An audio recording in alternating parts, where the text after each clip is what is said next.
నా ప్రియమైన బిడ్డ, నువ్విప్పుడు బాధలో ఉన్నావా? నీ హృదయం భారంగా ఉందా? ఎవరూ నిన్ను అర్థం చేసుకోవడం లేదని అనిపిస్తున్నదా? నీ కన్నీళ్లు నేలపై పడకముందే నేను వాటిని చూస్తున్నాను. నీ హృదయం మౌనంగా విలవిలలాడుతున్నప్పుడు కూడా నేను నీ పక్కనే ఉన్నాను. భయపడకు నా బిడ్డ, నేను నిన్ను విడిచిపెట్టను. నీవు అనుకుంటున్నావు, దేవుడా, నేను ఇంత బాధలో ఉన్నాను, నన్నెవరు గుర్తుతుపట్టరు.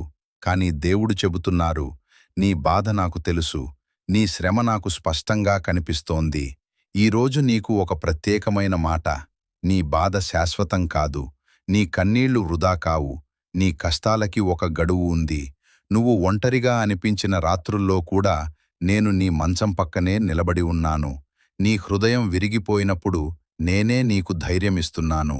ఈ వార్తను మిస్ అవ్వకండి. దేవుడు ఇప్పుడు నీ జీవితంలో పనిచేయడం ప్రారంభించారు.